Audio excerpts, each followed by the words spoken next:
First of all, thank you very much to the host and the Oceans team for organizing and our project partner, Yasi, to share our nearly 1 year journey of supporting the seaweed community on Osi Island in Maluku, Indonesia. First of all, to give you some context, Osi Island was once a thriving seaweed community. However, seaweed production has effectively declined and halted due to both external and internal factors. External factors include increasingly unfavorable conditions for seaweed cultivation, such as the changing weather patterns because of climate change. And then there's also internal factors include the persistent use of cyanide fishing, which is an ongoing practice on the island, and there's this limited use of seaweed value-added products. So they're just selling dried seaweed. And to address these challenges, we organize two types of activities, which are experimentations and trainings. And both activities have their own respective challenges and the lessons learned, and then our recommendation for other grantees here. So first is the designing and implementing experiments, our first activity. So we've identified two challenges on the island relating to seaweed. First is drying seaweed is become more challenging because of the unpredictable weather like rain, storms, um, the changing seasonal seaweed planting season, and it often disrupts production, harvest, and so on and so forth.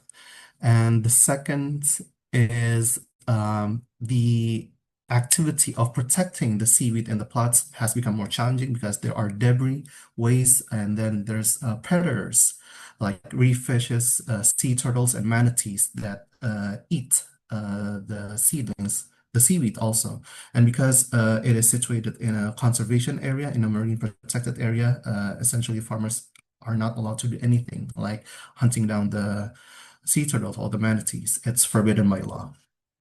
So we've identified these challenges, and we didn't just look at the problems. And through FGDs and co-creation sessions, we explored solutions that not only what we have in mind, but also the community had imagined but never developed. And assisted with visual aids and prototypes like the one the other grantees have done, we made this as well to make the ideas more vivid and the community have a clear idea on what we are going to do and we are going to do. How are we going to do it? And together we built this simple low-cost technology combined with these local craftsmanship of the seed farmers. It's essentially a low-cost innovation, and the procedure of the experiment was briefed with everyone as well. And then the monitoring activity was done collaboratively, even remotely, via WhatsApp, and then an occasionally monthly visit to the island. This approach does not only give farmers a sense of ownership and pride towards the experiment, a scientific experiment, not a social, a lean experiment that were conducted. It also sparked curiosity to learn more, such as, can we do this? Are we allowed to do that? What if I modify this technology, for example? However, before we implement this experiment, there are some challenges that we had to watch out for. For example, the extreme weather again, and then there's the community are becoming unmotivated or are committed over time because the activity perhaps is too time consuming, too laborious. And then there's human interference outside the community or outside the island that compromise the plots, and then the misuse of this simple technology. And then, despite the risks, the experiments are actually ongoing, and the result is so far the results are showing uh, good outcome, and we'll see how it goes. And then the second activity is the training. So the idea is how we focus on creating value-added products for seaweeds because they haven't done this before.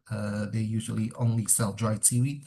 And also, not only that, we built the financial aspect of it, and then a little bit of support on the waste management side of it to kind of protect the seaweed plants. The goal was to help the community earn more while protecting the environment. And same like the activity when we started through FGDs and also surveys.